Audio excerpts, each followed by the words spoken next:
서울에서 가구 가전 폐기업을 하고 있는 46세 김지훈이라고 합니다. 많은 분들이 제가 이제 특수 청소만 전문으로 한다고 생각하시는데 제 원래 본업은 가구 가전 그리고 쓰레기 처리해 주는 업이에요. 그 중에 하나가 이제 유품 정리라든지 돌아가신 분들 물건을 정리해 주는 그런 일들이 연계로 따라오는 거거든요. 사실 이제 그렇게 유품 정리도 하는 거죠. 예.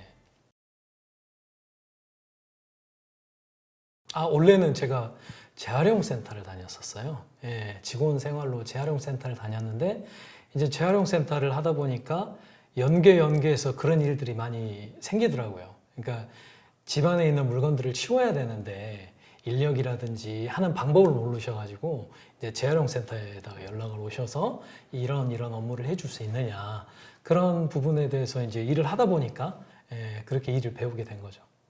그때 처음 시작했습니다.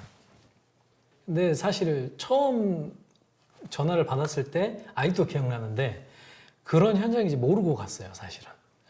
집에 있는 가구랑 침대랑 뭐 이런 걸 치워달라고 연락이 오셔가지고 처음에 갔었는데 주위 사람들이 막 왔다 갔다 하더라고요. 수군거리면서. 그래서 왜 그러지 하다가 나중에 알고 봤더니 거기가 돌아가신 분 집이더라고요. 정말 그 힘들게 사시는 분이었는데, 그러니까 뭐 경제적으로 힘들다는 게 아니고요. 건물주긴 하셨어요.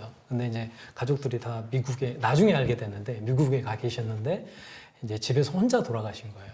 근데 그게 6개월 만에 발견이 되셔가지고, 제가 침대 치우면서 아직도 기억나요. 아직도 사실은 약간의 트라우마인데, 침대 사람이 돌아가시면, 이렇게 모든 몸에서 이렇게 액체가 빠져나오거든요.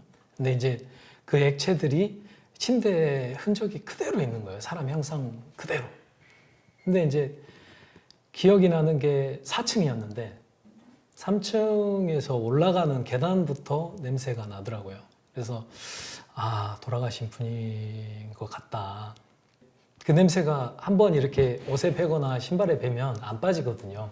그래서 이제 저희도 방진복을 입고 들어가긴 하는데 그럼에도 불구하고 이제 옷들을 거의 버린다고 보시면 돼요. 그 정도로 정말 거기는 힘든 현장이었죠. 어떤 분이 그 자식들한테 막 편지를 막 이렇게 이만큼 써놓은 게 있으세요. 근데 이제 우표가 하나도 붙어 있지 않았어요. 그냥 우표가. 그냥 써놓기만 하신 거죠. 근데 뭐 제가 사실 그걸 열어보면 안 되는데 하나는 이렇게 열려있던 게 있어서 제가 읽었는데 그분이 3남매를 이렇게 하는데 뭐 그분들 앞날에 대해서 축복하고 이렇게 좋은 말들만 써놓으셨더라고요. 근데 그거 보면서 그분이 좀 외롭게 돌아가셨거든요. 제 기억에. 네. 그리고 그분도 좀 늦게 그러니까 늦게 발견되신 분은 가족과 그렇게 교류가 많지 않은 경우가 많거든요. 그러니까 그런 상황인데도 자식들 생각하는 그 부모 마음 보면서 좀 그랬죠. 좀 짠했죠. 네. 그런 경우도 있고. 그러니까 일단은 오해를 안 했으면 좋겠는 게 사람들이 자극적인 걸 좋아하고 표면적인 것만 보려고 그래요. 근데 사실 내용을 들여다보면 그만큼 힘들기 때문에 제가 시급을 더 주는 거예요. 그렇게 마인드를 갖게 된 게 저희 아버지 때문에 그러거든요, 사실. 저희 아버지가 2년 전에 돌아가시긴 하셨는데 그 화물업을 하셨어요. 오랫동안, 한 50년 동안 하셨거든요. 근데 제가 이제 어렸을 때부터 따라다녔잖아요. 정말 제가 봤을 때 너무 힘든데, 정말 힘든 일인데 그 임금을 깎고 또 어떤 분들은 안 줘요. 그러니까 입금할게요 얘기해놓고 안 주는 분들이 되게 많아요. 그러니까 그게 일상이 돼 있던 거를 제가 봤거든요. 사실 어렸을 때부터. 그래서 제가 장사 시작하면서 첫 번째로 이 원칙을 세운 거는 첫 번째는 힘든 일인 만큼 내가 좀 덜 가져가더라도 제대로 주자. 그리고 돈을 빨리 주자. 바로 지금 주자. 이게 저희 아버지가 어떻게 그렇게 힘들게 돈을 못 받았는지 그렇게 힘들게 일했는데도 돈을 못 받고 또 돈을 받으려고 뭐 쫓아다녀야 되고 얘기해야 되고 그분들한테 심지어는 부탁을 해야 되는 그런 사회를 보면서 나는 안 그래야지. 그게 계기예요, 사실은. 예. 일하시는 분들도 사실은 더 열심히 해주세요. 네.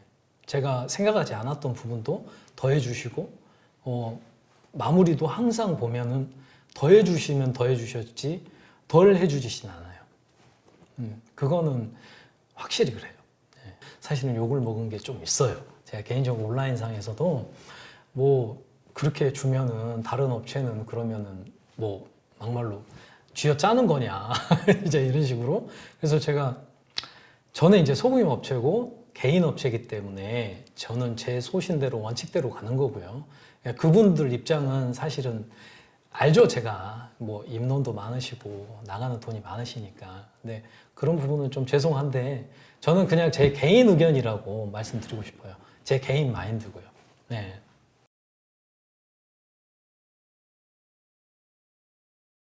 다른 분들이 제가 사형제 키운다면 어머 행복하시겠어요가 아니고 어머 어떡해요 그러는데 아니 제가 키우는데 왜 그분들이 걱정을 해주시는지 전 솔직히 그건 이해가 안 가요. 저는 너무 행복하거든요. 네, 전 너무 감사해요. 아 이제 고1이에요. 네, 네, 고1, 중2, 초4, 초2. 예. 사형제 키운다는 게 사실은 와이프가 고생하는 거죠. 저는 솔직히 말해서 밖에 나가서 노동을 할래, 육아를 할래 그러면 노동을 택합니다. 저는 밖에서 돈을 열심히 벌면 돼요. 그리고 진짜 사실은 노동력으로 따지면 이 육아 노동력이 훨씬 높기 때문에 저희가 밖에서 일하는 건 사실 아무것도 아니에요. 집에서 육아하는 게 힘들지 밖에서 돈 버는 거는 사실 그거에 비해서 힘들진 않아요. 그러니까 저는 항상 그 생각을 하고 있거든요. 그래서 저희 와이프한테 너무 감사하고, 아니 저는 항상 첫째도 와이프, 둘째도 와이프 항상 감사하면서 살고 있어요. 저 같은 경우는 진짜로 저희가 큰 재산이 있거나 제가 부자거나 그러지 않아요. 그냥 먹고 살 만큼 벌고 있거든요. 근데 저는 항상 마음은 부자라고 생각해요. 왜냐하면 제가 나름 사형제 키우고 있다는 자부심, 그리고 그 아이들이 온전하게 잘 크고 있다는 그런 자부심이 있어서 사실은 그것만큼 더 큰 페이백이 없더라고요, 저한테는. 네.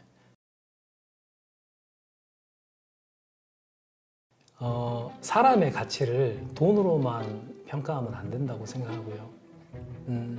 그분들이 노력하는 만큼 사실 생각을 해주고 지급을 했을 때 그거에 오는 만족감이 더 크고 또 장사가 더 발전해 가는 거를 제가 몸소 느꼈어요. 그거를. 사실은 사람한테 투자를 많이 하고 그분들한테 진심으로 좀 많이 대해줘야 돼요. 막내 대학 가고 장가 갈 때까지는 어쩔 수 없이 해야 됩니다. 아직은 체력이 감사하게도 허락해 주고요. 얘기하다 보니까 또 말이 산으로 가네. 갑자기. 네, 그렇습니다.